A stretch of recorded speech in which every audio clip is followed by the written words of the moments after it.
Boa noite, pessoal. Vamos aqui continuar com nossas entrevistas de hoje. Uma entrevista muito importante para nós aí. Vamos saber hoje como funciona a adoção sistêmica. Você sabe da importância da adoção sistêmica? Você já conhece essas ferramentas holísticas que podem ser trabalhadas? Nossa convidada de hoje aí é a doutora Rosemary Marostica. E ela vai conversar com a gente sobre esse tema. Vamos aqui chamar ela. O pessoal vai chegando aí. Boa noite. Boa noite. Tudo bem, doutora? Tudo ótimo, doutor Guilherme, com você? Tudo bem. Prazer em conhecê-la aí. E também, só arrumando aqui a distância da câmera. Eu também estou arrumando aqui. Como é que tá? Tudo bem? Tudo bem, graças a Deus. A senhora está conseguindo me ouvir aí, doutora? Eu tô sim, você está conseguindo me ouvir? Tô ouvindo sim. Vou Tranquilo. aumentar aqui o volume para ver se... Aí. Mas eu tô ouvindo sim. O pessoal está chegando aí já. Legal. Sim, Então, doutora, eu vou falar aqui sobre... Hoje nós vamos falar de um tema muito, muito legal, né? Que é sobre adoção sistêmica. E sim, eu quero só ler aqui o teu currículo brevemente. Daí a gente vai começar com esse bate-papo bem legal aí nosso. Tá bom? tá bom. Então, vamos lá. Vamos começar aqui. Primeiramente, quero agradecer a doutora Fabiana Quezada, né, que me indicou aí para a gente fazer essa conversa de hoje. É muito interessante essa temática, doutora, porque, na verdade, eu já trouxe também uma advogada, professora também, para conversar sobre adoção, né? Como é que funciona a adoção aqui no Brasil. Já tivemos uma entrevista, né? Até se a doutora quiser assistir depois lá, vai ser bem legal, tá? Com certeza. E já faz esse link, né, com a sua entrevista de hoje também. Sim, sim.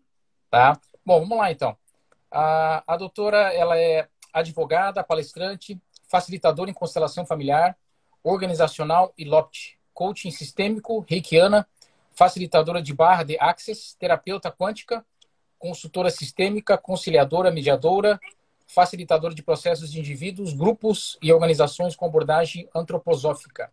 Atualmente está como presidente da Comissão de Práticas Sistêmicas no Direito da Subseção da OAB São José dos Campos, São Paulo, pós-graduando em Direito Público e Direito Processual Civil, pós-graduando em Constelação Sistêmica e Direito Civil, coordenadora do Núcleo São José dos Campos, né, de São Paulo, da Sociedade Brasileira de Direito Sistêmico. E também agora é coautora, né, do livro Pensamento Sistêmico, com seu artigo intitulado como Adoção no Brasil e Abordagem Sistêmica. E Sim. também ela é docente na formação de constelação familiar e pensamento sistêmico com ênfase no direito, tá, da Sociedade Brasileira de Direito Sistêmico. Ok, é isso aí, doutor. Então, após aí a leitura na sua breve bios, né? Então, vamos conversar aí sobre essa temática tão legal, né? Que é a adoção, que eu acho que pouca gente sabe, né? Como é que funciona essa adoção sistêmica, né? Sim. Então, a primeira pergunta que eu gostaria de fazer para a doutora é: o que seria essa adoção sistêmica, né? E essa modalidade, ela já é aceita ou adotada no Poder Judiciário brasileiro? Então, na verdade, a adoção sistêmica ela é uma postura, né? Então, é assim, é a adoção regular e na qual os adotantes e as partes envolvidas no processo, né, elas adotam, né, a postura sistêmica. Então, assim, na verdade, não é uma forma de fazer a adoção, mas Uhum. porque a adoção ela tem a forma, ela segue a forma da lei, a forma legal. E então a adoção sistêmica é a postura das partes no momento durante todo o processo da adoção, ou até mesmo antes, para quem está pensando em adotar um filho, né, cogita essa hipótese, ele já pode começar a pensar nessa adoção com um olhar sistêmico, com um sentir sistêmico e olhando de uma nova forma, que é uma forma mais humanizada e olhando o que tem por trás, né, dessa adoção, o que tem por trás dessa lei, o que tem por Uhum. trás também desse interesse, porque às vezes a pessoa acredita que ela tem um interesse na adoção, mas no pano de fundo tem uma outra intenção por trás dessa adoção. Então, é isso que a adoção sistêmica é olhar para tudo isso. E me diga uma coisa, doutora. Hoje o nosso judiciário brasileiro, ele já está com essa maturidade, ele consegue enxergar já essa visão sistêmica aí nesse caso dessa visão, né, adotiva. Como é que tanto a doutrina, a jurisprudência, como é que ela tem entendido isso? É assim, a legislação em si ainda não. Mas existem já vários projetos, inclusive na Casa da Família, em São Vicente, aqui no estado de São Paulo, e vários projetos no Brasil que já atuam com esse olhar sistêmico para os adotantes, já atuam com esse olhar sistêmico dentro das varas, né, da infância e juventude. Então, hoje já tem muitos juízes, né, formados também em pensamento sistêmico, ou mesmo consteladores. Então, assim, hoje já tem, muitos promotores também já têm essa formação em constelação ou em pensamento sistêmico. Então, isso já tem sido aplicado em vários projetos espalhados por todo o Brasil. Hoje a gente tem, assim, acho que mais de 50 projetos espalhados. Pô, que legal. E, doutora, poderia aprofundar mais essa questão do direito sistêmico no Brasil aí? Podia falar mais sobre isso? Sim, o direito sistêmico, ele começou em 2010, né? O juiz, o Sam Storch, que é da Bahia, ele conheceu a constelação familiar por conta de causas pessoais, questões pessoais dele. E com isso, ele começou aos poucos, na vara dele, da família, aplicar algumas falas sistêmicas durante as audiências, trazer alguns pensamentos sistêmicos, e ele começou a perceber que isso dava resultado. Aí ele apresentou um projeto para o Tribunal de Justiça da Bahia, e ele começou realmente a fazer práticas de constelação familiar no fórum. Então, assim, ele chamava as partes de vários processos de direito de família. Então, por exemplo, assim, vários processos de guarda. E chamava todas aquelas pessoas, fazia um encontro, fazia constelação familiar sobre esse tema de um dos processos, né, das partes que tinham interesse em constelar. E depois disso, ele fazia um mutirão de audiência de conciliação. E aí, a quantidade, assim, né, o índice de acordo, a porcentagem de acordo, passou assim a ser 98%, porque a constelação familiar, ela traz muita consciência e autorresponsabilidade para as pessoas, para as partes. Então, ela traz aquela questão do empoderamento, do quanto, às vezes, é muito melhor que você cede um pouquinho aqui, o outro cede um pouquinho ali, e você chega numa composição junto com, né, com o seu primeiro marido, com o pai dos seus filhos, do que um juiz que não conhece sua realidade, não conhece sua rotina, não conhece seu dia a dia, está dando uma decisão que às vezes não vai agradar nem a um nem a outro. Uhum. Certo. Então, o direito sistêmico começou a partir daí, e hoje já tem comissões, né, espalhadas pelo Brasil todo. E assim, doutora, a doutora mencionou esse termo constelação familiar, né? Podia explicar mais aí para os ouvintes aí, para os telespectadores, o que seria essa constelação familiar aí? Então, a constelação familiar, ela é uma técnica sistematizada por um alemão chamado Bert Hellinger há mais de 40 anos. E o Bert Hellinger, ele foi formado em várias, ele foi teólogo, ele foi psicanalista, ele passou pela PNL, terapia primal, psicodrama. Então, ele passou por várias técnicas até ele sistematizar a constelação como ela é feita hoje, aqui no mundo todo. Né? A constelação familiar é uma ferramenta utilizada assim em todo o mundo hoje. E ela é uma ferramenta exatamente de fazer o quê? Ela olha, né, para questões da sua vida nas quais você tem algum incômodo, às vezes são padrões de repetição do seu sistema familiar, que você fala assim, olha, na minha família, por exemplo, todas as mulheres abortam. Olha, na minha família, em todas as gerações, tem alguém que é alcoólatra. Na minha família, em todas as gerações, tem alguém com depressão. Então, assim, olha para padrões de repetições, e a gente chama isso de emaranhados. E aí a gente vai olhar o que hoje, por exemplo, na minha família também todo mundo ganha muito dinheiro e pede muito dinheiro, então assim, não consigo ser próspero. Então vamos supor que vai fazer uma constelação sobre prosperidade. E aí a gente vai olhar para essa prosperidade e o que vem do seu sistema familiar, o que você carrega do seu sistema familiar em relação à prosperidade, aonde existem esses emaranhados no seu sistema. Então a gente olha pais, avós, bisavós, trisavós, até decavós. A gente tem mais ou menos 4.094 pessoas atrás da gente. E tudo que eles tiveram de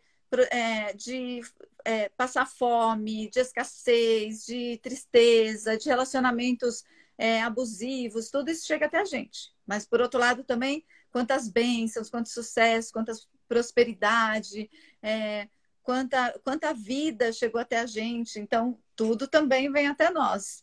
E aí a gente olha para isso e olha de repente, a gente está honrando alguém lá de trás e olhando para ele. Daí tem as ordens do amor que a gente alinha dentro dessa constelação, então às vezes é um excluído, e aí a constelação é isso, é trazer, é como se a gente tirasse véus assim dos olhos da pessoa e trouxesse a consciência e a responsabilidade do que acontece e como ela pode fazer diferente a partir de hoje. Uhum. A doutora citou essa questão das ordens do amor, né? Como é que você consegue fazer como é que você consegue fazer essa aplicabilidade, né, dessas ordens? Podia explicar para as pessoas aqui que estão nos ouvindo o que seriam essas ordens do amor aí? O que ela pode ser benéfica, né, para a adoção, né, como uma ferramenta nesse sentido? Sim.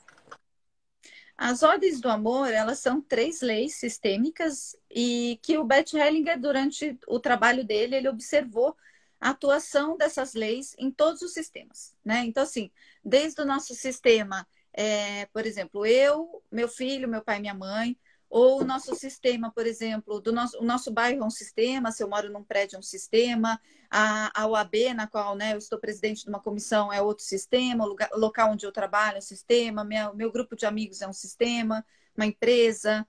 Aí você pode olhar para a cidade, para o nosso país, até olhar para o sistema como um todo, nosso planeta. Então, o tempo todo, a gente está transitando em sistemas.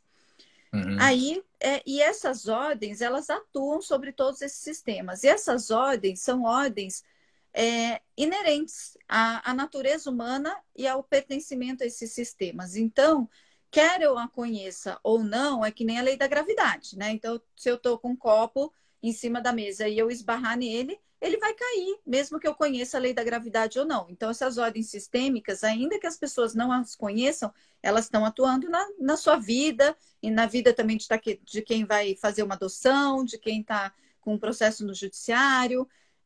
Então, o judiciário também tem um sistema, e elas são 3 ordens. E a primeira ordem é o pertencimento, que ele diz que todos têm que pertencer ao sistema, então não pode haver exclusão. Então, se lá atrás alguém do meu sistema foi excluído, vamos supor que tinha um tio-avô ou um bisavô que era alcoólatra, e aí ele foi excluído do sistema. De alguma forma, e assim, o excluído não é ele foi banido de frequentar os locais. Não, tem pessoas do nosso sistema que elas até frequentam, estão no nosso sistema, mas no nosso sentir, no nosso coração, é aquilo. Vai ter a festa de Natal, e daí vem aquele sentimento, vai ter que convidar mesmo? Será que, nossa, a pessoa poderia não vir? Então, assim, é um movimento de exclusão interno até. Às vezes a pessoa até convive no sistema familiar, mas ela é excluída internamente por todos do sistema ou por alguns. E aí o que acontece? O sistema ele se equilibra. Então, quando alguém é excluído, ele vai repetir esse padrão até que alguém olhe para isso, dê um bom lugar no coração e traga ele de volta para esse sistema. Então, por isso que acontecem muitas repetições de padrão uma das possibilidades, né, das repetições por conta de exclusões familiares.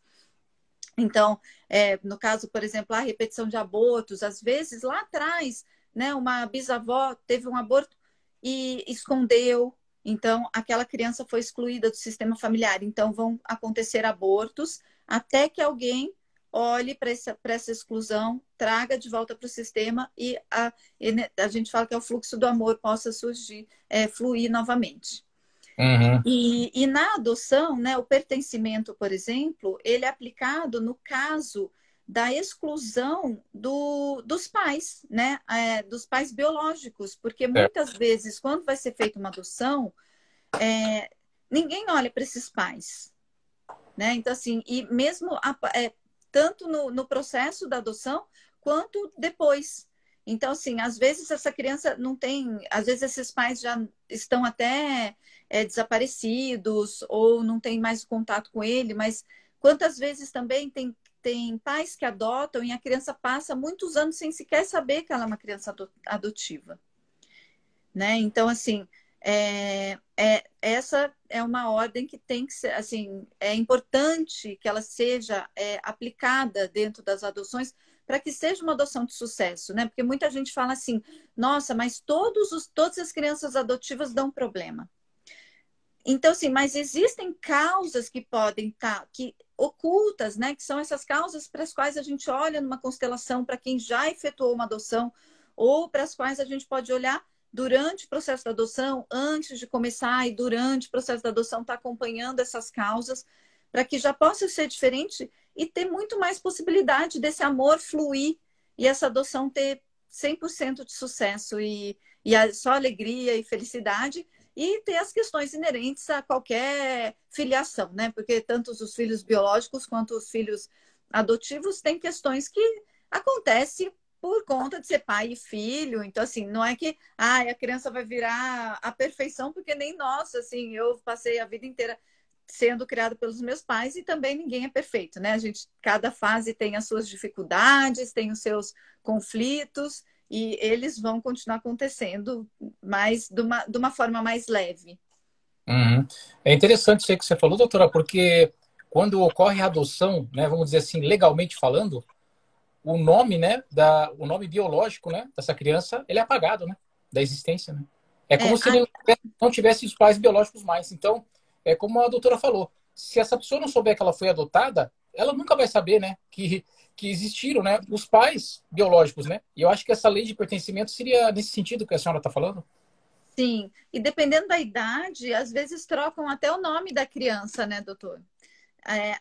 A criança é chamada, né, no hospital por um tempo por um nome, quando é adotada é colocado inclusive até outro nome para a criança. Outro nome. Então, e realmente não leva o nome dos pais, né, adotivos. Está mudando um pouco agora, acredito que a lei deva mudar, até porque por conta da paternidade afetiva já está sendo possível colocar o nome de dois pais, né? Permanecer o biológico e o do pai afetivo.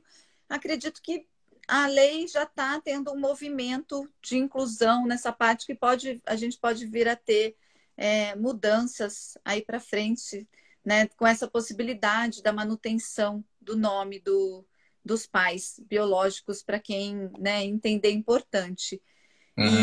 E aí, né, tem as outras duas leis, que é a hierarquia, que é quem vem antes é maior do que quem vem depois. Então, os pais biológicos, eles vêm antes dos pais adotivos. Então, os pais adotivos têm que olhar para os pais biológicos como, né, eu sou grato a vocês, porque sem vocês, e se não tivesse dado certo, se tivesse dado certo com vocês, hoje eu também não estaria recebendo essa criança de presente para eu poder cuidar. Então, tem essa ordem da hierarquia e tem o equilíbrio entre dar e receber também, né? Então, que é uma ordem que eu tenho, né? Se eu recebo amor, eu tenho que devolver amor, e se eu recebo uma ofensa, assim, algo de ruim, eu tenho que ter uma compensação. Mas para que isso não vire assim um ciclo da guerra, você compensa um pouquinho menos, colocando um pouquinho de amor, para que possa fluir sempre esse fluxo do amor. Então, essa ordem também entra dentro da adoção. Isso aí que a doutora está falando é muito importante, porque eu vou falar um caso pessoal, né? A minha filha é adotada, né? E então a gente está aí 3 anos com ela já, né? Ela está completando ano que vem 4 anos, e é uma benção, né? Uma felicidade para nós. E é engraçado que a gente não sabe, né, doutora, o que fez os pais biológicos deixarem ela, às vezes, na maternidade, né? Ou levar ela lá na vara de adoção, né? Na vara de infância e juventude, né? Ou entregar isso para alguém no hospital. As pessoas olham com outros olhos, né? Poxa vida, que gesto, né? Isso é algo desumano. Mas será, né? Será que o que ela fez, ela estava pensando, né, no bem-estar da criança? Será que a gente sabe os verdadeiros motivos, né, que fizeram com que os pais biológicos, né, fizesse essa desconexão, né, com o filho biológico? Ninguém sabe ao certo, né? E as pessoas não procuram saber às vezes, né? Olha, é muito amor, assim, o ato, né, de você entregar um filho é um ato de muito amor. Então, assim, o primeiro ponto exatamente é esse que o doutor falou, é o não julgamento, né? Se esses pais já chegam no hospital ou na adoção com um julgamento em relação a esses pais biológicos, porque assim, no olhar sistêmico, a gente olha que não importa o que houve com nossos pais, ou como foi, o que aconteceu. Nós temos que ser gratos aos nossos pais por um único motivo, porque eles nos deram a vida, e isso basta. E tudo que eu recebo depois é por acréscimo. Então, de alguma forma, essa criança, ela recebeu a vida. E só por ela ter recebido a vida, são os pais perfeitos para ela. Por quê? Porque eu tenho 50%, né, do meu pai, 50% da minha mãe em mim.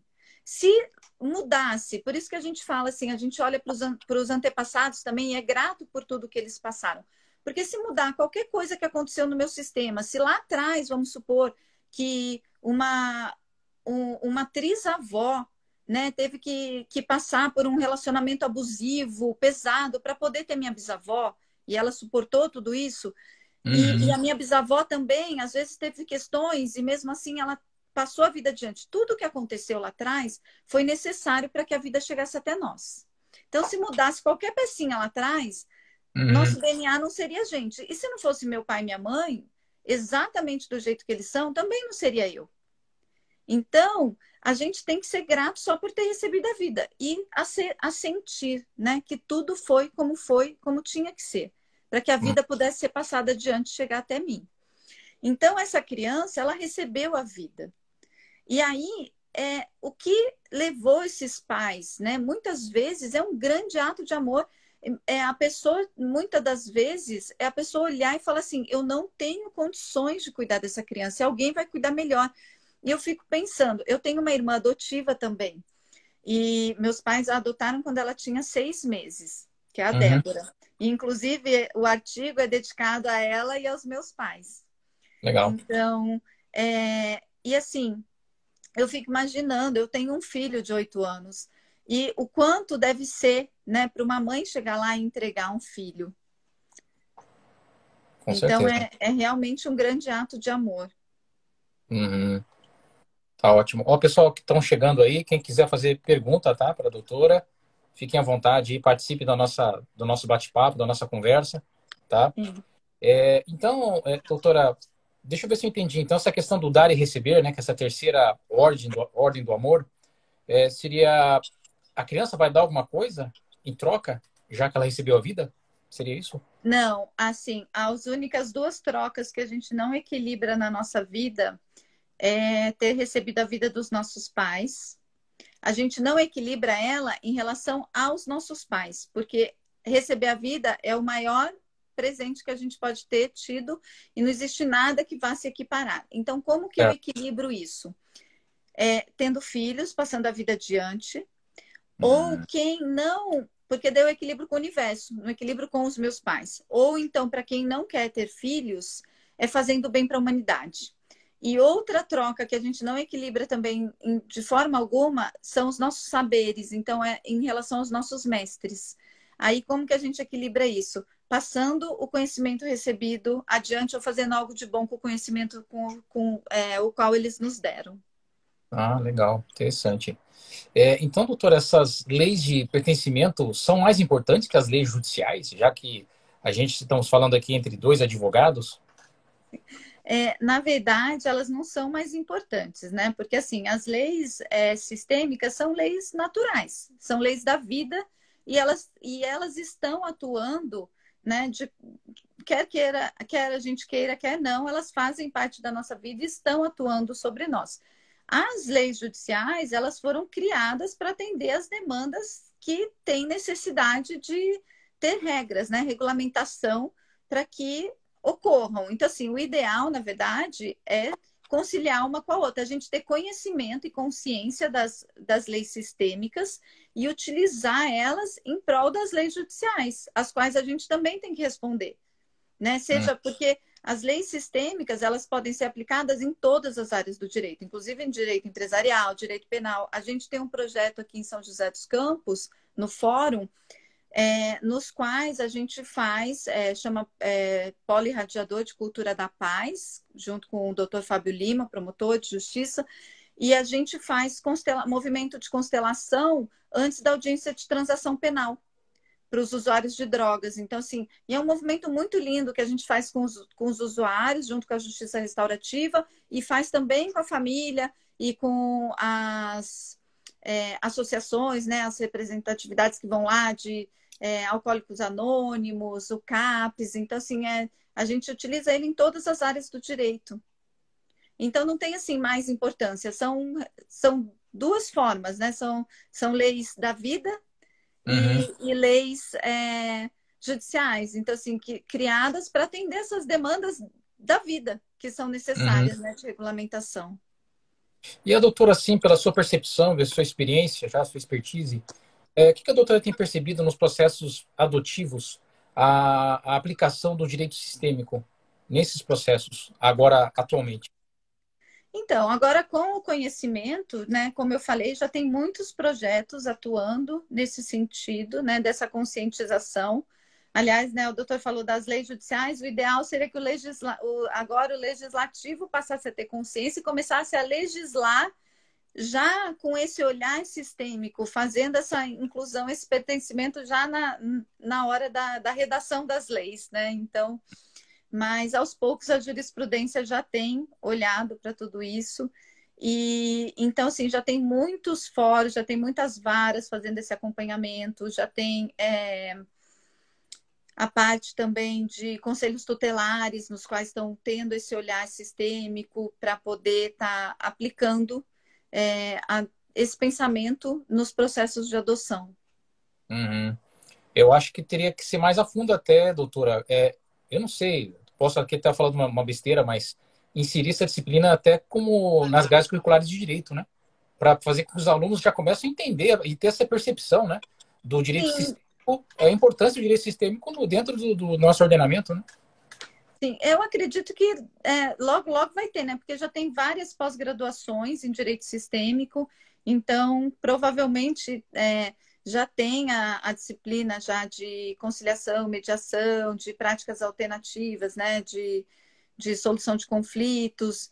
Então, acredito que em breve já vão ter faculdades colocando também já na grade curricular o direito sistêmico, o pensamento sistêmico, a constelação familiar. E, inclusive, nas arbitragens também, doutora? Já está sendo inserido o direito sistêmico?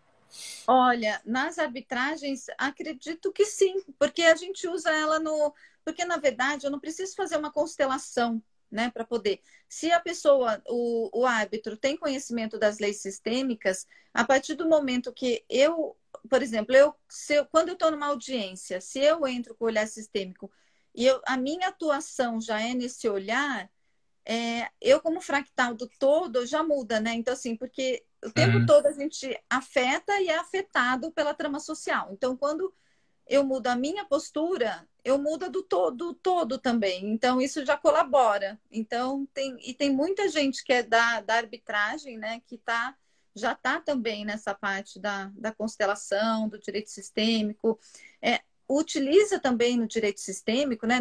Mas eu tenho que ser constelador? Não, não necessariamente. Você pode ter informações hoje só em pensamento sistêmico e dá para também existem outras ferramentas. A gente utiliza PNL, a gente utiliza essa base antroposófica, a conciliação e a mediação, mesmo a arbitragem também entra dentro do direito sistêmico.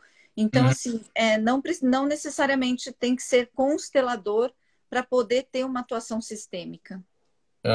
Agora, a doutora tocou num ponto interessante. Hoje se fala em advocacia holística, né? Tem se adotado, doutora, essas ferramentas de barra Access, Reiki, Theta Healing, dentro já da advocacia? A senhora tem conhecimento de alguma coisa assim? Ou já utilizou isso na prática? Assim, não, né? Por exemplo, a barras, os decretos do Axis dá para ser usado durante, né, uma audiência, até você coloca frases, né? Porque ele tem as frases de solução, assim como as frases sistêmicas, né? Inclusive dá para usar na hora que você vai fazer uma petição, você já pode peticionar ela com olhar sistêmico, incluindo a todos. Então, por exemplo, você chega numa audiência, olha, coloca, já visualiza o pai e a mãe atrás de cada um, então respeitando o lugar de cada um como iguais, como filhos.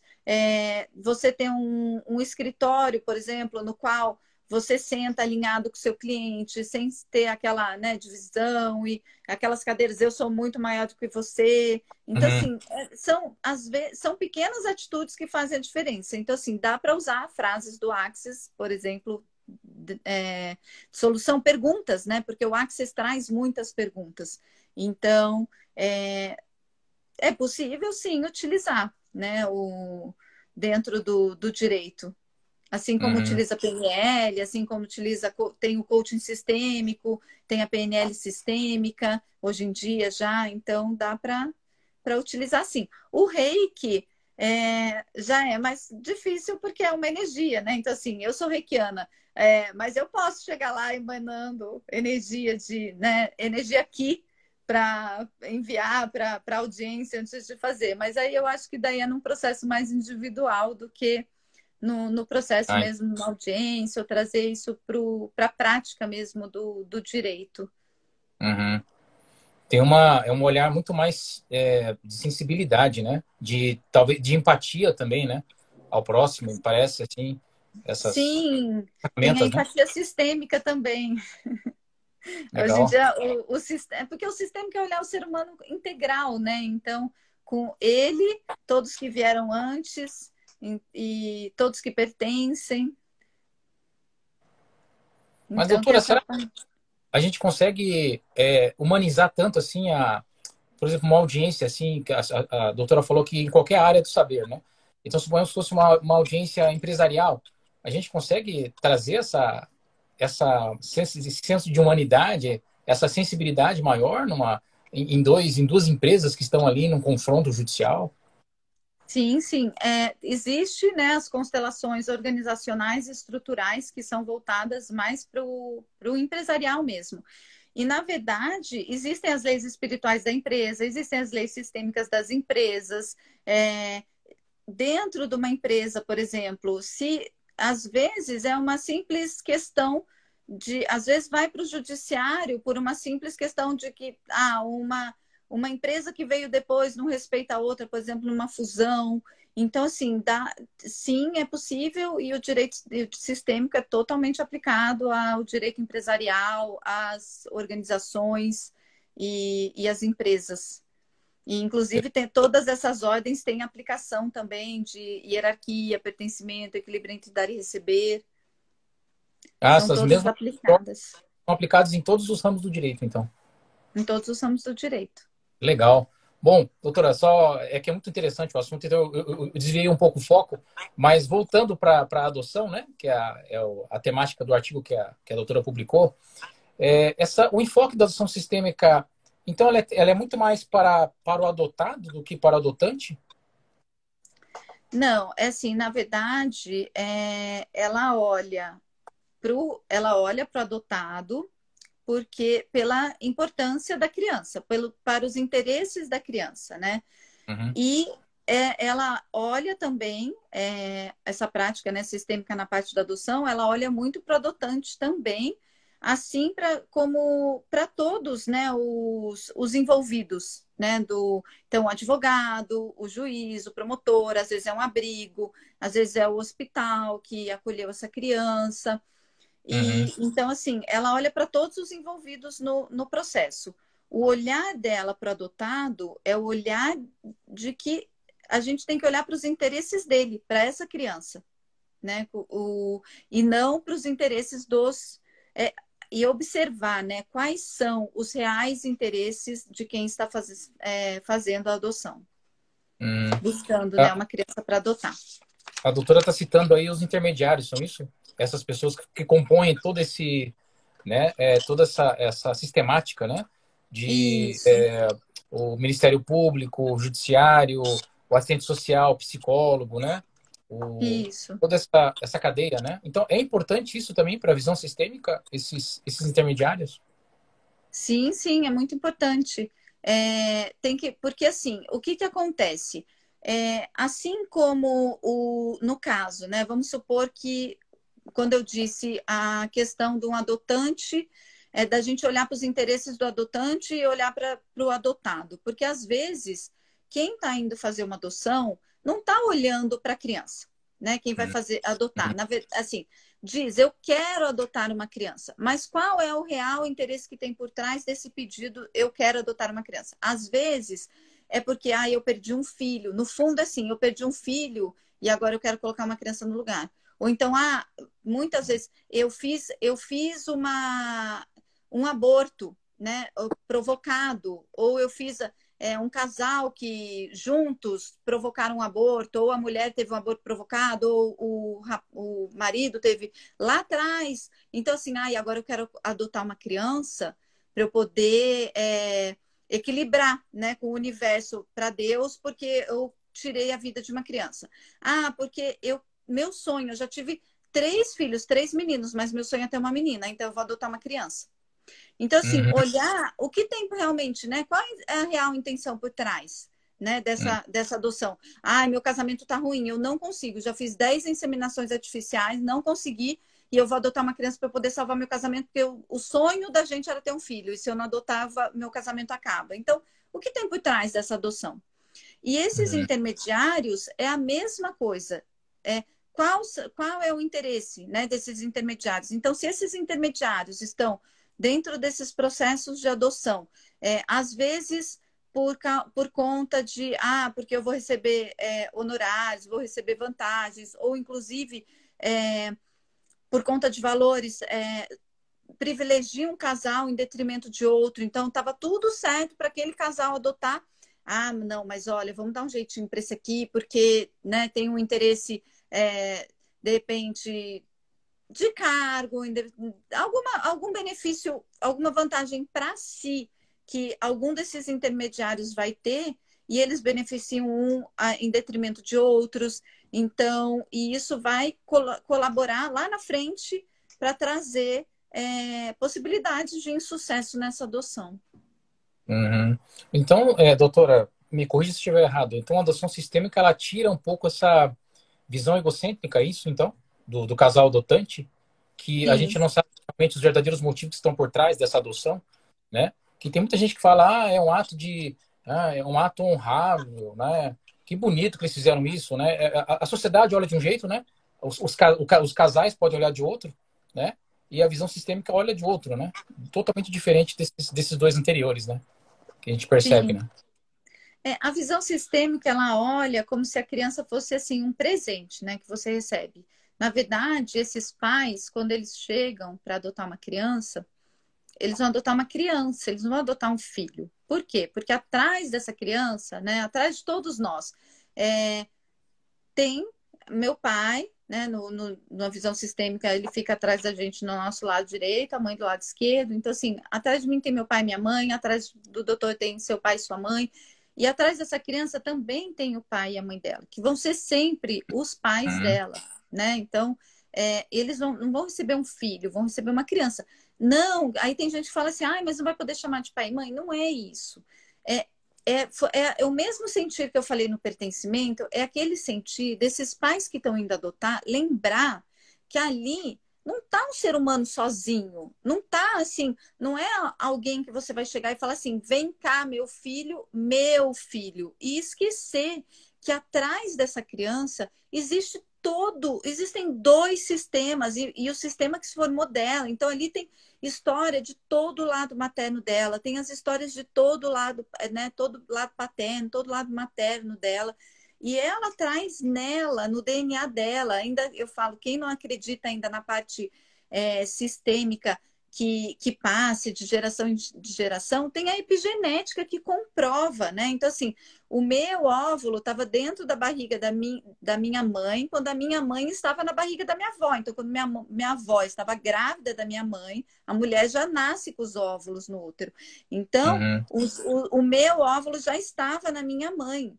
Então, quer queira, quer não, todos os traumas que minha avó sofreu durante a gestação, o que foi, já estava lá meu óvulo. Então, vem toda essa história, para quem ainda não acredita, né, nessa parte mais holística, de campo morfogenético, de passar de geração em geração, tem que acreditar na física, né? Na genética, na medicina, na comprovação científica. Então, Uhum. essa criança traz tudo isso nela. E muitos pais, quando vão adotar uma criança, eles esquecem disso. Eles chegam lá e pegam aquela criança como se fosse, eu comprei uma boneca na loja e leva para casa como se assim fosse algo novo que está ali, mas ela não é. Quando fala assim, ai, a gente nasce uma folha em branco. Ninguém nasce uma folha em branco. A gente já nasce com toda uma história que a gente carrega, né? Então a Certo. gente já tem na gente partes nossas que vão ser, eu vou, né, por mais que eu seja criada por outra pessoa, eu vou ter trejeitos do meu pai, da minha mãe, reações, traumas às vezes que vêm, que inclusive foram pode ter sido durante a gestação, né, durante essa Uhum. concepção. Então, assim, olhar para essa criança como um presente e como um ser humano integral, com tudo que ela traz junto com ela, com todo o sistema dela, com toda a história dela. Então, é esse olhar que o direito sistêmico traz. É toda essa carga genética, né, que vem, né, dos pais biológicos, né? E eu acho que puxa Sim, aquela ordem do amor que a doutora falou, que é a hierarquia, né? Então, os pais sim, biológicos vieram primeiro, né, do que os pais adotivos. isso. Isso é uma coisa, E né, é elementar, né? A gente tem esse olhar. E eles pertencem. E assim, e o quanto muda, porque, por exemplo, quando meus pais adotaram minha irmã hoje tem 37 anos. Meus pais também não tinham essa consciência. E sabe, Claro. doutor Guilherme, depois que eu comecei, né, faz mais de 10 anos que eu estou nessa área de autoconhecimento, de busca e tudo mais. E quando eu comecei com a constelação familiar, ela nem estava no direito sistêmico ainda. Eu fui fazer um curso, uma formação que foi bem holística no Espaço Casina, e Uhum. nem tinha essa visão ainda do direito. Mas eu já comecei a trazer essas questões para os meus pais de pertencimento e tudo mais. E depois que eu encontrei o direito sistêmico, trouxe mais ainda. E depois que eles passaram a olhar para minha irmã e olhar para os pais dela, nossa, fez muita diferença. Fez diferença para eles, fez diferença para a gente, fez diferença na vida da minha irmã. Então, assim, é um movimento que eu falo que é como se assim jogasse uma pedra no meio de um lago e ela vai reverberando assim. Ainda que todas as outras pessoas não participaram desse movimento, Uhum. é, o entorno ele recebe porque é um movimento da alma que a gente chama. Então, esse movimento ele vai reverberando assim e faz muita diferença. É um movimento muito lindo, né? Então, assim, mesmo quem já adotou faz muito tempo e que está assistindo a gente, pode olhar para isso e ainda, mesmo que já seja ótimo, eu falo, né, como diz no Axis, como pode melhorar? Sempre Uhum. pode melhorar. Deixa eu te fazer uma pergunta, doutora, aqui mais pessoal da minha parte, né? Eu vejo minha filha, se quando ela ficar adulta, ou até antes, né? A gente explica para ela como é que funciona, né? Olha, você veio da barriga de outra mamãe, né? Tal, né? Você teve outra mamãe, outro papai. E a gente dá o total apoio para ela, que se ela quiser um dia conhecer, né? Os pais biológicos dela, né? Se é que vão estar vivos, né? A gente não sabe, né? Também, porque a gente tem infelizmente, a gente tem essa desconexão, né? A gente não sabe muito, né? Do passado deles, né? Eu sei um pouco do passado deles, mas não muito. É, a doutora aconselha que se ela quiser, né, conhecer, né, quiser reencontrar com eles, é salutar fazer esse encontro? Então, doutor, é assim, no sistêmico, né, a gente sempre vai até o nosso lugar. Então, assim, nesse caso, o lugar de vocês, né, como pais, como cuidadores, é assim, até o movimento do qual foi exatamente o que o doutor disse. Se ela quiser. Porque, assim, o que que Uhum. acontece? Tem que ser um movimento dela, né? Assim, eu acho que o salutar é não impedir, é não esconder, é a criança sempre saber, né, que, olha, você tem um pai, tem o pai e tem uma mãe, né? somos os seus pais agora, nós cuidamos de você, mas que ela tenha consciência que ela foi uma criança que ela tem o pai e a mãe dela biológico, até porque eu acredito que, assim, muita coisa faz sentido daí na vida da pessoa, porque às vezes ela está numa família na qual ela não se encaixa e ela não entende por quê, né? Uhum. Se ela não tem esse conhecimento. E às vezes, quando ela descobre que ela tem um pai e uma mãe, ela pode se sentir completa, né? De virar e falar assim, nossa, agora faz sentido de eu poder ser um pouco diferente de vocês. Então, assim, mas aí assim, se eu estivesse fazendo um atendimento sistêmico, né, e fosse trazida essa questão para mim, a minha orientação seria, né, assim, a minha sugestão, porque a gente facilita, no pensamento sistêmico, a gente não diz nada que o outro tem que fazer ou deve fazer, isso não existe. A gente Certo. traz possibilidades e é por isso que nós somos chamados de facilitadores de constelação familiar. Então, eu traria essa questão, né? Mas quem realmente quer conhecer esses pais? É a filha? Né? É o Hum. desejo dela? Então, assim, mas ela quer. Tá, tudo bem, ela quer. Ela tem recurso, né, assim, para poder ir atrás desses pais? O recurso seria assim, ela tem 13, 14 anos, gostaria de conhecer os pais. Então, assim, ela conseguiria ir até o judiciário, tentar buscar esse processo? Não, ela ainda não tem tantos recursos, mas ela realmente quer conhecer os pais. Então tá, então vai lá, olha, o número do processo é tal, a cópia está aqui e deixa lá, por exemplo. Uhum. Se um dia ela quiser, ela vai olhar. Ao invés de virar e falar assim: olha, você quer conhecer os seus pais? Então vamos fazer o seguinte: vamos lá no fórum. Aí vai com ela de mão dada, leva, pega o processo, abre, lê o processo. E agora vamos procurar, olha, tem endereço, vamos atrás, põe no carro, leva. Não, deixa ela no tempo dela. Certo. Então assim, traz, olha, eu consegui o número. Uhum. Olha, pai, eu gostaria de ver o processo. Então, olha, tá aqui. Certo. Então, deixa ela no tempo dela, no Tempo movimento dela. dela, no tempo dela. A gente usa muito isso. No meu tempo, no seu Uhum. tempo. Eu pergunto isso, doutora, porque é uma questão bem mais para frente, né? Mas assim, por exemplo, o dia que eu e minha esposa não estiver mais aqui, né? Porque ela é filha única para nós, né? Certo? Mas ela teve 6 irmãos, certo? Ah, E assim, isso me preocupa, né? Porque eu gostaria muito que, se quando a gente não tivesse mais aqui, que ela pudesse reencontrar com eles, sabe? sim, Ter esse contato, né? Para que ela, como a doutora falou, ela não está sozinha. sim. E assim também, né? Ela vai ter o pertencimento Sim. e, e nesse tempo também você pode deixar com que ela dê esses passos, ainda que vocês estejam aí, né? Se ela tiver esse sentir de ir buscar, né, esses Hum. pais, porque muitas vezes o que acontece quando a gente diz até para deixar com que a pessoa vá, porque vai que depois ela chega lá e ela se desaponte com o que ela veja. E daí ela vai se voltar contra você e vai virar e falar assim: você me obrigou a conhecer meus pais. Se você não tivesse ido lá, aberto o processo, me colocado no carro, me levado até eles, eu não Não, teria precisava ter passado por isso, entendeu? não, não. Então, assim, então, Claro. assim, a gente usa muito assim, eu fico com a minha parte da responsabilidade, deixo a sua com você. E nesse equilíbrio entre dar e receber, também entra essa parte. Então, tá. Então, eu ajudo até aqui. Você precisa do número? Então, eu tenho. Tá, então tá aqui. No seu Entendi. tempo, você olha. Você quer ir? Quero. Mas eu não tenho condições. Não, mas eu gostaria de ir, já vi o endereço, já vi. Então, deixar com que as coisas fluam, mas cada um fazendo a sua parte, né? Hum. Sem um passar por cima até do outro, porque às vezes a gente na intenção de ajudar e de querer salvar o outro, muitas vezes a gente quer salvar o outro. Ou né, de salvar, de eu quero que ele conheça os pais, porque eu acho que isso vai ser bom para ele, para minha filha, para a criança adotada. Eu quero que eles conheçam os irmãos, porque eu acho que isso vai ser bom. Mas vai ser bom para quem? Né? Uhum.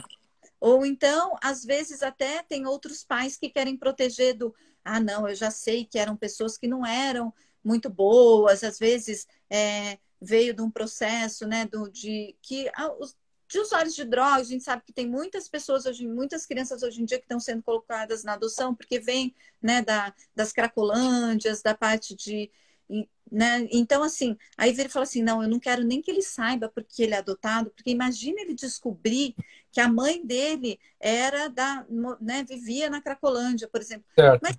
Mas não tem como saber também se essa pessoa se reabilitou. Então, assim, Sim. tem que deixar esse espaço, tem que deixar essa consciência, né, de que existem esses pais, que não são vocês, e que existem os pais dele, e deixar com que ele faça o movimento dele também, de ir até eles. Isso seria o que eu trago, né, de sugestão, assim, de orientação para nesse movimento. Com certeza. Então, tudo fica ao seu tempo, né? E ela que tem que manifestar esse desejo, né? Sim, Aqui, sim.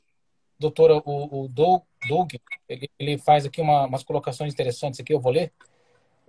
Ele fala assim, eu não posso ter filhos, então vou adotar. Eu e minha esposa pensamos nisso o tempo todo. Tentando entender cada um de nossos filhos, né? Sempre falamos dos pais biológicos e sempre oramos, né? Ele está falando aqui. Sempre esse encontro tem que ser mediado pela justiça. O que dá para aconselhar o Doug aqui, doutora, que quer ter filho, que quer fazer uma adoção aqui? Que a doutora poderia falar para ele aqui?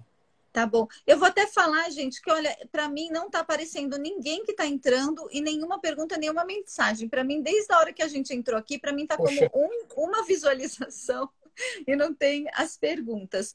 Mas o que dizer para ele, né? É que assim. Ele já adotou, doutora. Ele está falando que já adotou. Ah, ele já fez a adoção? Já. Ele perguntou se tem que ser pela justiça, né? Na verdade, hoje existe uma lista, né, de espera, existe um cadastro único da adoção, e no qual as pessoas entram e colocam lá, né, a idade que elas gostariam. A gente sabe que bebezinho é mais difícil, demora mais. Tem muitas crianças maiores que estão, né, para serem adotadas e que essas conseguem ser mais rápidas. Então, né, para as pessoas também olharem para essas crianças maiores, né, que às vezes estão lá esperando também por pais, né, que as queiram. Uhum. E aí existe pelo judiciário, existe essa fila, né, esse cadastro. Então, vai lá, o casal se cadastra, e aí tem que aguardar mesmo todo esse procedimento, ser chamado, vir a criança e passar por todo o processo judicial para poder estar regularizando a adoção. Aí é lógico que tem casos, né, que a criança às vezes conviveu a vida toda. Vamos supor que era alguém que trabalhou na casa, conviveu a vida toda, já tem um vínculo, não tem mais ninguém no mundo, e aí você vai lá e comprova. Tem assim, tudo tem que ser olhado, né? Cada caso é um caso, né? Então a gente tem que olhar para cada um deles individual. E aí tem que. Mas para regularizar de qualquer forma, sempre essa regularização vai ser feita pela justiça. Então vai ter que passar mesmo por um processo, né? Seja de uma destituição de pato-poder, para poder depois vir uma adoção. Isso aí tem que passar mesmo. Olha aqui, ó. Aqui, ó, olha aqui, ó. Olha, minha filha. Que lindeza! Qual que é o nome dela? Qual é o seu nome? Chupeta. Qual é o seu nome? Mariana. Mariana, que nome mais lindo! Quantos anos você tem? 3 anos. 3 anos! Você é muito linda. Obrigado, filha. Obrigada. Mostra o desenho pra ela. Deixa eu ver. Ela fez um coração. Mostra que lindo! No meu colar aqui também tem coração e tá escrito amor. Adoro coração. Vou fazer um para você aqui, ó. Faz o coraçãozinho pra titia, filha. Faz aí. Tá bom. Tá, dá tchau, tchau pra titia. Tchau. Olha. Tchau. Ela vem direto aqui. Que delícia. Então... O meu vem também, mas hoje está com o pai. É? É, grandão já. Mas Na verdade, aqui, doutora, o Doug, ele falou, a pergunta dele, ele adotou 5 irmãos, que eu entendi, tá? 5 irmãos, né? É até raro o caso, né? Eu também trabalhei já na vara de infância e juventude, mas nunca tinha visto um caso de 5. O encontro com, ele perguntou assim, o encontro com os pais biológicos tem que ser mediado pela lei, pela justiça? Não, não, não, pelo contrário. Na verdade, o que eu, né, trouxe a questão da justiça pelo fato de que, às vezes, passa tanto tempo do processo que você não tem, às vezes nem lembra qual que era o nome desses pais. É que hoje em dia tem o processo sistêmico, mas, por exemplo, no caso da minha irmã, era processo físico. Então, imagina, um processo lá de 83, que o processo ficou arquivado durante muitos anos e não tinha essa consciência, né, de quem são os pais, de se preocupar em saber o nome. Então, hoje em dia, você coloca o número do processo, já aparece lá até o nome, né, desses pais. Uhum, Mas não precisa ser esse encontro com os pais biológicos e de forma nenhuma precisa ser mediado pela justiça. Ele pode ser. O interessante, de repente, é até uma possibilidade também, que pode ser os pais adotivos irem lá conversar com esse casal também, né? uhum, E ver se eles também querem ter esse contato ou não, que também é um equilíbrio entre dar e receber, porque pode ser que eles não queiram, né? Então, chega lá os 5 filhos, né? Assim, cheguei, né? E aí esses pais, né? Às vezes têm alguma resistência. Então, de repente, os adultos se conversarem primeiro, né? No lugar de adultos, irem lá, falar, olha, né? Fui eu que adotei, eles gostariam de vir né? De conhecer e é possível. E aí vir uhum, conversar com, né? Com essas crianças, porque depois, enquanto é criança, porque depois também de uma certa idade daí aquilo que eu falei, dependendo da idade que chegou, aí tem que deixar que eles procurem e eles também daí têm a responsabilidade deles. É lógico que quando for menorzinho, aí os pais sim podem, né? Eu falo assim, sempre ajudar até o limite do que a uhum, pessoa precisa, que a gente diz. É igual cuidar de pai idoso. Ai, não tem. Então, quando chega, os filhos não têm que cuidar dos pais. Tem, até onde eles precisam, né? uhum. Então, Aqui, doutora, minha filha está atrapalhando aqui só um pouquinho. imagina, Ela está aqui direto aqui. Ah, não tem o problema Doug, não. o Doug ele fala umas coisas interessantes aqui. Ó. Nós estamos sempre lembrando o nome da mãe para eles, né? Principalmente quando rezamos. Podemos sempre Ah, falar deles ou só se surgir da parte dos filhos? se ele já fala, é um movimento lindo. Então, se ele já fala, tudo bem. É, Não tem problema, isso. né? Não, claro que não. A minha mãe também sempre falou para minha irmã, né? Vamos rezar para sua mãe que está no céu, porque a mãe dela já Uhum, era falecida e rezava junto. E então, assim, não tem essa questão de manter, né, esses pais biológicos vivos no coração da criança de alguma forma, uhum, com certeza só vai trazer força e conexão. certo. Doutora, deixa eu fazer outra pergunta interessante aqui que me veio. A gente está falando da certidão de nascimento, né? Quando os pais adotivos trocam o prenome da criança, por exemplo, né? Que a doutora acha sobre isso? A doutora acha que deveria manter o nome que os pais biológicos deram ou os pais adotivos têm essa, sei lá, autoridade, né, para fazer essa alternância de nomes? É assim, a autoridade, né, pelo judiciário, eles até conseguem mudar, porque depende, né? Se já houve o registro, porque às vezes a adoção é feita até durante esse trâmite, durante a gestação e tudo mais. Aí imagina, essa criança, ela é um ser, ela Sim. é vida do momento da concepção. E durante toda a gestação dela, por 9 meses ou até o período do nascimento, ela foi chamada de Júlia. Uhum, Então, né, a Júlia, Júlia, Júlia, Júlia. Todas essas memórias estão nela. E aí ela nasce e aí ela vai ser chamada de Carla. uhum, Então, assim, é um, é um direito, né? Assim, já traz traumas para a criança, já traz uma exclusão.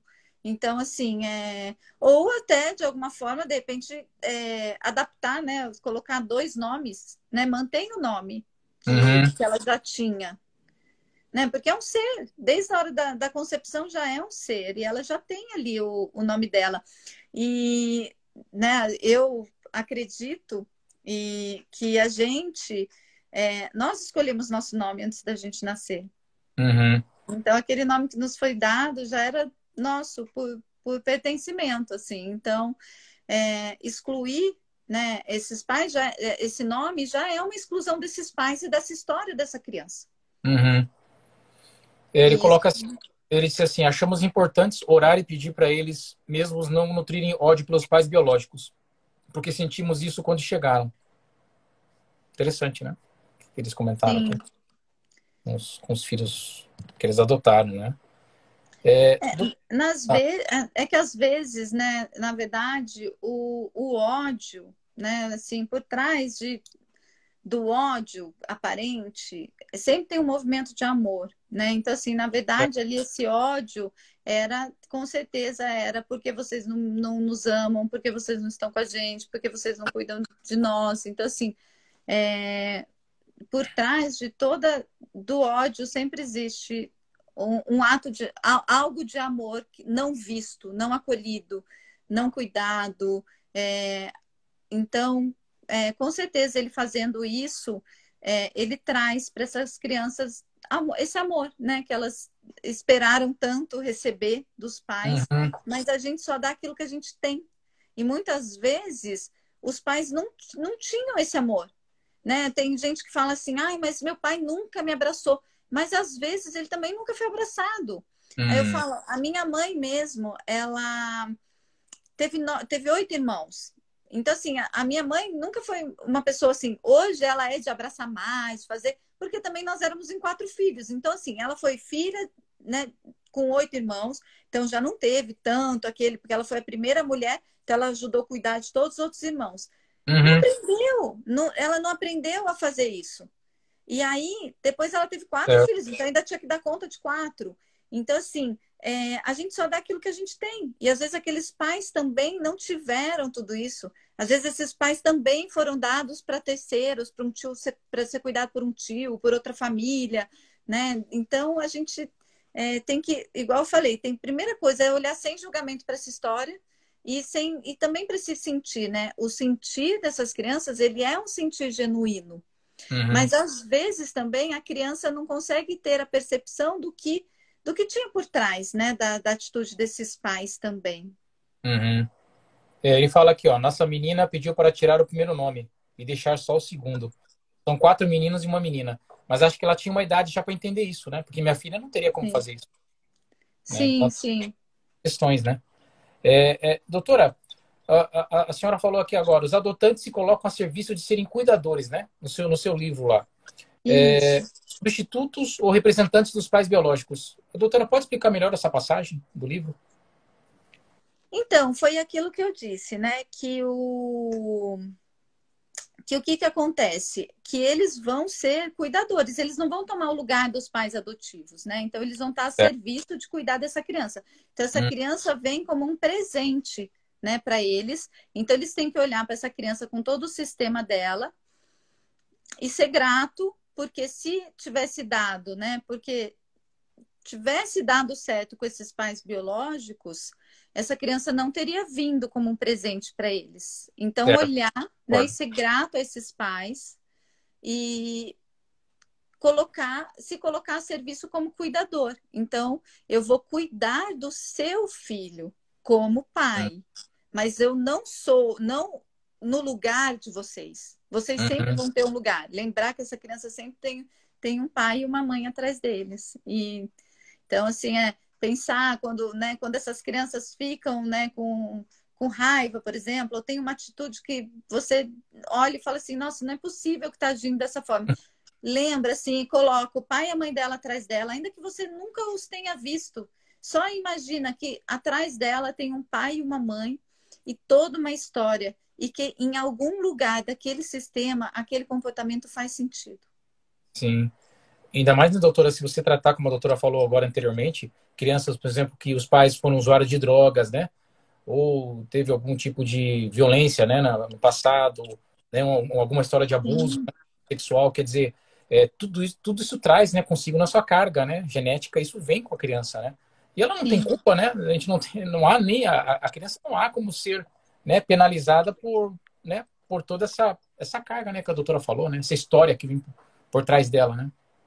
Exatamente, mas ela vai trazer tudo isso nela, de alguma forma. Então, Certo. assim, é olhar e acolher com amor, né? Lembrando que tem toda uma história atrás dela e que às vezes aquele comportamento que para você não faz sentido para ela na história dela e dentro do sistema familiar dela, de algo que aconteceu lá atrás. E que, porque nós não somos tão livres quanto a gente imagina, porque a gente traz na gente tudo isso. Então, às vezes, nós temos comportamentos que estão honrando fatos que aconteceram lá atrás e que a Uhum. gente sequer tem consciência. Então, eles também não são, né, tão livres assim, às vezes, para ter algumas atitudes. E é por isso que a gente usa a constelação familiar na nossa vida, para que a gente olhe para tudo isso e a partir do momento que a gente tem consciência do que foi, aí a gente ela traz muita responsabilidade, porque também não adianta se falar assim, eu constelei e agora minha vida vai mudar. Não. Aquilo que eu tomei consciência também, se eu continuar fazendo igual, Uhum. também não vai mudar. Então, com consciência e autorresponsabilidade, poder estar fazendo diferente, dando um passinho adiante, né? E já curando, porque assim como a gente tem 10 gerações atrás da gente, na nossa frente vão ter mais 10 gerações. Então, o que eu curo em mim, eu curo também no meu filho, no meu neto, no meu bisneto. Então, quando uma mãe se cura, né, um pai se cura, eles já curam vão curando todas as futuras gerações. Entendi. Doutora, a gente falou muito da conexão, desse olhar prioritário da criança, né? De se conectar. E como é que vai fazer a desconexão com os pais biológicos? Como é que ela vai despedir da família biológica? A doutora pode dar uma dica aí? Sim, é assim, às vezes, né, a conexão com a família biológica traz força. E às Hum. vezes é a desconexão que traz força. Por exemplo, e o que é essa desconexão? Essa desconexão não é esconder que ela tem pai e mãe. Às vezes é o quê? Ela saber que ela tem esses pais, mas, por exemplo, naqueles casos que às vezes os pais já faleceram, ou às vezes esses pais, ela realmente não quer buscar esses pais, ou já tem uma consciência, né, de que esses pais também não gostariam de encontrá-la. Então, é o quê? É essa criança, né, olhar para esses pais, agradecer pela vida que ela recebeu, a tudo como foi, e dar um bom lugar para eles no coração dela e deixar eles ir. E aí ela se conecta daí apenas com os pais adotivos. E aí Uhum. ela faz essa desconexão dos pais biológicos dela. Mas essa desconexão que a senhora está dizendo, eu estou dizendo não presencial, né? No caso, né? Não, não. Essa desconexão é uma desconexão energética, assim. Ela pode fazer Ah. isso junto com você ou pode fazer sozinha. Então, eu posso até ler aqui, né, a frase que dá para ela falar. Eu devo a Uhum. vocês a minha vida. Eu sou grata a vocês, mas agora eu sigo a minha vida. E aí ela pode até fazer isso, uma forma, né, para quem tem filho um pouquinho maior. Depois eu posso até escrever essas frases lá também no Insta.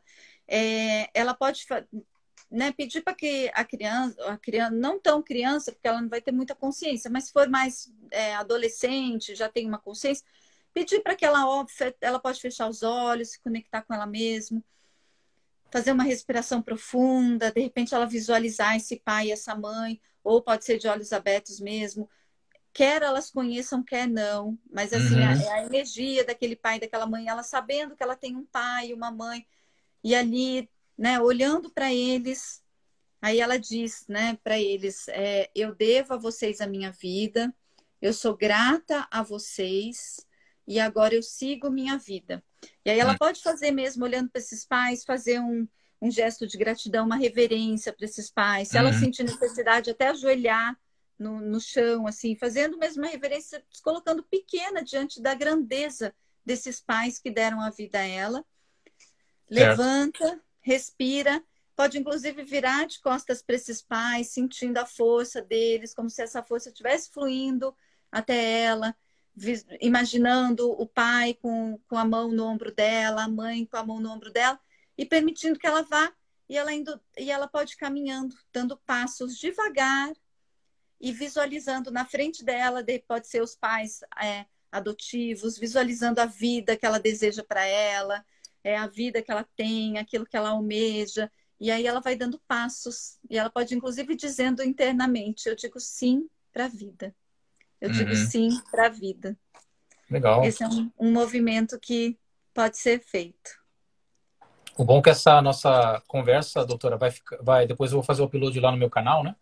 Então, para quem tiver interesse depois, né, de assistir, né, e aprender essas frases, né, que a doutora está falando, acho que é bem interessante, né? Porque tem muitos casais que estão assistindo a gente, são casais que querem adotar crianças, filhos, ou casais que já adotaram, né?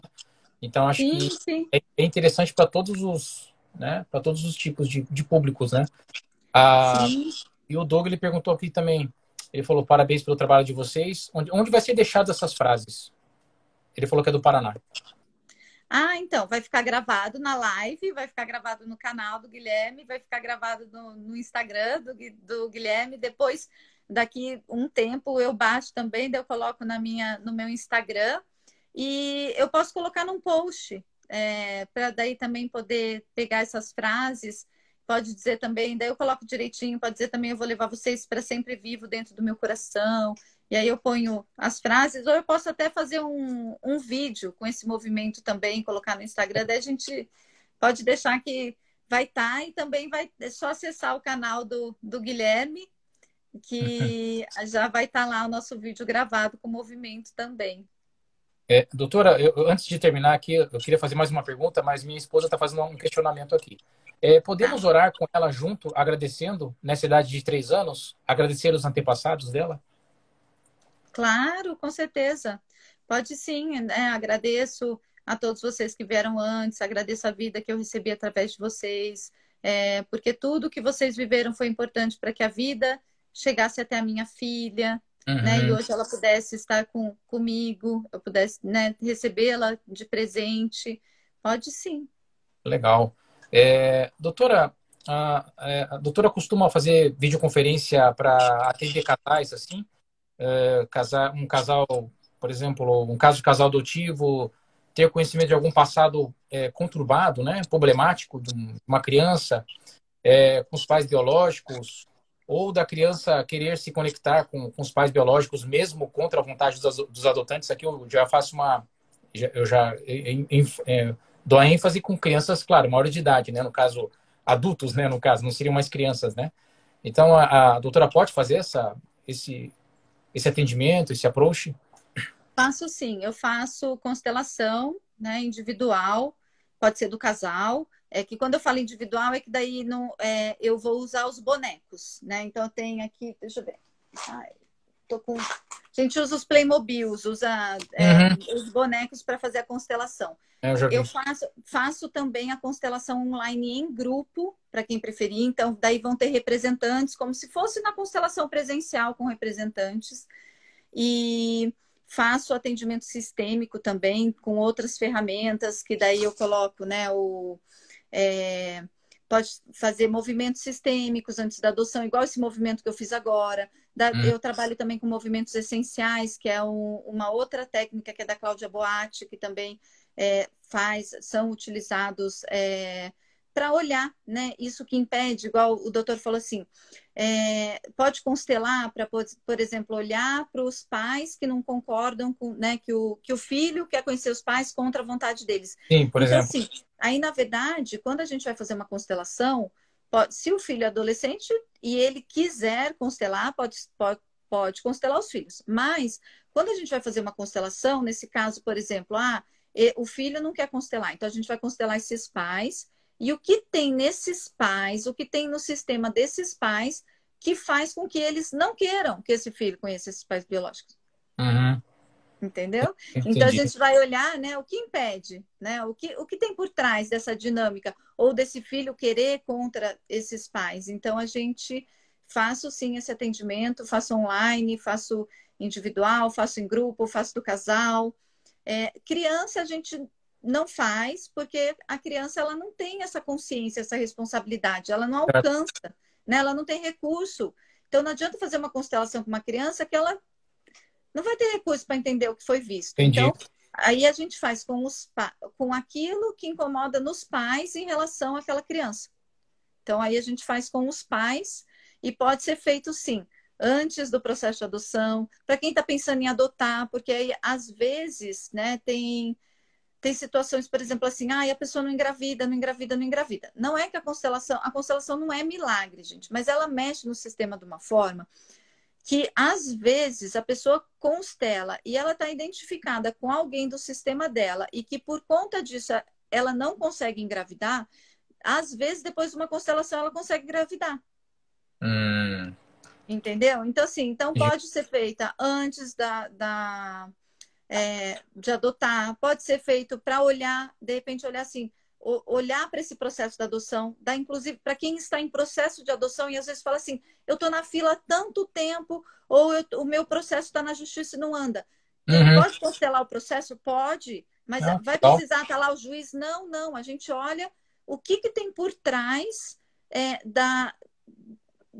no seu sistema ou em você que faz com que aquele processo não esteja andando. Então, a gente pode constelar. Então, eu também atendo, por exemplo, escritórios de advocacia que me enviam os seus clientes para que eu constele eles, por exemplo, num caso de adoção, para que constele num caso de divórcio, pode ser só uma das partes, para que constele num caso de guarda, num caso de alimentos. E aí eu faço a constelação e depois o cliente volta para o advogado, né? Daí, nesse caso, a gente tem todos os impedimentos da OAB, eu atuo só com o atendimento sistêmico e a constelação familiar, e ele retorna para esse escritório com esse processo já com um novo olhar, muitas vezes já com uma composição muito mais facilitada, muito mais leve, ou o processo flui. Às vezes tem inventário que faz 10 anos está no judiciário, faz uma constelação, 2, 3 meses depois, 6 meses depois, o inventário inteiro se resolve, porque aquilo que estava impedindo, né, de que aquele inventário fluísse, eles passam a olhar de uma outra forma e o inventário flui. Então, faço todo esse tipo de atendimento. E faço também o terapêutico, para quem quer, né, constelar. Eu tenho problema de saúde, eu, igual eu falei, tenho problema com prosperidade, tenho problema com... não consigo arrumar um relacionamento saudável. Então, também toda a parte da constelação para as outras áreas também eu atuo também. Assim como atendimento sistêmico com EFT, com barras, com reiki, com movimentos essenciais. Eu trabalho com mesa radiônica também, de Saint-Germain, de vidas passadas. Então, tem... Doutora, eu vou pedir então para depois a doutora me passar o seu, sei lá, celular, telefone, contato, página do Instagram, né? Para a gente, eu vou colocar, vou fazer questão de colocar lá, fixar, né? No topo da entrevista, né? Lá no meu canal e deixar todos os seus dados ali para as pessoas que quiserem, né? Que precisarem dos seus serviços, né? Que a doutora acabou de mencionar, para a gente, né? Para poder ajudar essas pessoas, né? Vai ser interessante daí, né? Ai, gratidão. Tá. E olha, eu tirei 2 cartinhas aqui. Na verdade, eu tirei 3, porque a gente trabalha com cartas também, ó. Tem cartas que chamam constelações sistêmicas, falas sistêmicas. Então, a gente trabalha com cartas. E aí, eu tirei aqui, olha, saiu uma cartinha. Eu respeito seu destino. Agora eu estou a serviço do amor e da paz. E saiu aqui, essa é uma cartinha, chama Falas Sistêmicas para mães e para família. Aí tá aqui, ó, nem sempre o que queremos é o que precisamos. Pode soar estranho, mas nem sempre o que queremos é o melhor para a gente. Na visão sistêmica, existem 3 tipos de consciência, pessoal, do grupo e do espírito. A consciência pessoal regida pela moral, regras e valores. Ela está presa ao certo e errado e cuida da nossa sobrevivência individual. A consciência grupal vê a família como um todo. Ela está a serviço da sobrevivência de todo o grupo, mesmo que indivíduos sejam sacrificados por ele. Essa consciência não tolera a exclusão e quer que todos pertençam. A terceira é a consciência do espírito. Ela considera a todos e a todos. Aqui não há nem certo nem errado, bom ou ruim. Ela transcende os limites da consciência pessoal para o grupal e ama todos por igual. Assim, nosso eu quer, mas a nossa alma sabe o que a gente necessite. Renuncie às suas vontades, entregue-se ao maior que guia e ama todos por igual e deixa a alma te surpreender. Legal. Obrigado pelas mensagens aí, tá, doutora? Doutora, só para finalizar, o Doug ele perguntou a partir de quantos anos que uma criança pode fazer a constelação? Olha, uma constelação dá para fazer com. Depende, né? Assim, dá para fazer com uns 14 anos, mais ou menos. 14 anos. Tem que ter um pouco de assim, possibilidade de ter mais consciência para aquilo que vai ser visto. Mas Uhum, se ele tem alguma questão, como eu falei, com crianças menores, aí ele constela aquilo que incomoda a ele em relação àquela situação. uhum, entendi. Tá bom. É, então tá, doutora, eu agradeço muito, né, a sua participação hoje. Agradeço também a doutora Fabiana por ter indicado, né? Então, fui muito feliz a indicação do seu nome. Eu estive conversando com a doutora Rosemary, né? Rosemary Maróstica, Isso. e ela falando sobre adoção sistêmica, né? Constelação familiar, né? E direito sistêmico. E eu acho que foi muito interessante, que agregou muito aqui a nós, aqui também, ao meu canal também, com a sua entrevista, né? Que vai ficar aqui também para nós aqui, né? E então só resta agradecer, então, tá, doutora, pela sua participação hoje, né, aqui nesse dia. Eu também agradeço muito pelo convite, doutor Guilherme. Também agradeço muito a doutora Fabiana Quezada, ela é a nossa presidente da Comissão Estadual de Direito Sistêmico aqui da UAB São Paulo. Eu sou professora também na formação dela. Quem tiver interesse em fazer formação em constelação familiar e pensamento sistêmico pela SBDCIS, que é a Sociedade Brasileira de Direito Sistêmico, que é coordenada pela Fabiana, vem fazer parte. Ela que também coordena o livro, né, do pensamento Uhum. sistêmico. Depois, quem quiser também, eu vou estar lá na minha página do Instagram.